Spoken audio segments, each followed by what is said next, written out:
Pemilu 2024 belum diumumkan oleh KPU, namun rapat kabinet Senin kemarin menyinggung program makan siang dan susu gratis yang digagas paslon Prabowo Gibran. Presiden Jokowi menyatakan akan mengakomodasi program-program yang dicanangkan Presiden terpilih di pemilu 2024. Pemenang pemilu 2024 padahal belum diumumkan oleh KPU. Namun rapat kabinet yang dipimpin langsung oleh Presiden Joko Widodo sudah menyinggung program makan siang dan susu gratis yang digagas paslon Prabowo Gibran. Hal ini diungkapkan Presiden saat memimpin sidang kabinet paripurna membahas rencana kebijakan fiskal pemerintah dan rancangan ekonomi makro Indonesia tahun 2025, termasuk RAPBN tahun 2025. Sebelumnya, beredar kabar sidang kabinet paripurna juga akan membahas program makan siang gratis yang digagas pasangan Capres-Cawapres Prabowo Gibran.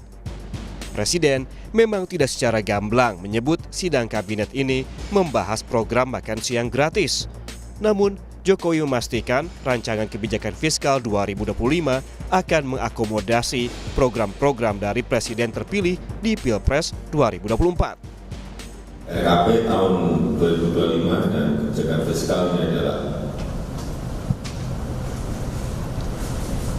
jembatan untuk menjaga kesinambungan pembangunan dan mengakomodasi program-program Presiden terpilih hasil Pilpres 2024. Tapi ini juga kita sambil menunggu hasil perhitungan resmi dari KPU, maka RAPBN 2025 harus disiapkan dengan memperhatikan hasil Pilpres karena menjalankan APBN, karena yang menjalankan APBN 2025 adalah Presiden terpilih. Menteri Keuangan Sri Mulyani pun buka suara soal program makan siang gratis dan anggarannya. Sri Mulyani bilang anggaran program makan siang gratis baru akan dihitung sebulan ke depan setelah ada pengumuman dari KPU.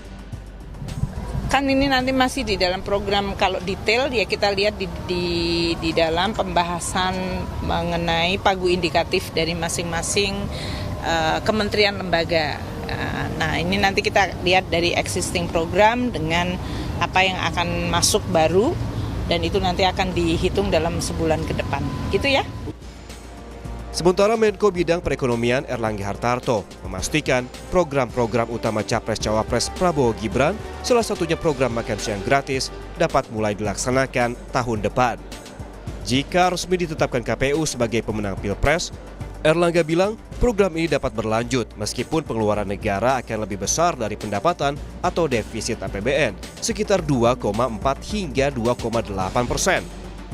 Terkait dengan program, kita lihat dengan defisit anggaran yang sekitar 2,4 sampai 2,8 itu untuk program yang menjadi quick win daripada presiden terpilih nanti atau pemerintahan mendatang, itu pos-posnya sudah bisa masuk. Kemudian ada prioritas. Tentu prioritas itu nanti akan dibahas teknis dalam bentuk angka. Jadi berapa yang kita siapkan, sudah ini bisa langsung dilaksanakan tahun depan sesuai dengan tahapan-tahapan yang tadi saya sampaikan. Sekretaris Dewan Pakar Timnas Anies Muhaimin, Wijayanto Samirin, dalam program Sapa Indonesia Pagi menyampaikan catatan yang harus diwaspadai soal program makan siang gratis. Di antaranya adalah potensi obesitas hingga bagaimana makan siang gratis ini dapat tepat sasaran. Masukan terkait programnya itu sendiri. Karena begini, permasalahan gizi masyarakat kita itu ada masalah kurang gizi, masalah stunting. Tapi tren yang sekarang sedang melejit adalah obesity. Obesitas, sudah 20% anak-anak kita itu obesitas. Perlu dipertimbangkan betul dengan sangat matang, jangan sampai program yang mahal ini justru memperburuk dari aspek obesity. Yang ketiga, yang lain terkait program adalah kita mempunyai keterbatasan anggaran. Jadi kita harus memastikan program ini tepat sasaran. Jangan sampai keluarga yang sebenarnya tidak perlu dibantu dengan makan siang gratis, dibantu juga. Ya, ini Meski menimbulkan pro dan kontra terkait besarnya anggaran yang akan dikeluarkan, makan siang gratis memang menjadi salah satu program unggulan yang dijanjikan paslon Capres-Cawapres nomor urut 2 Prabowo Subianto, Gibran Rakabuming Raka pada saat kampanye. Namun sebelum membahas lebih jauh, yang paling penting menunggu kepastian hasil penghitungan suara KPU yang akan diumumkan pada akhir Maret nanti. Tim Liputan, Kompas TV.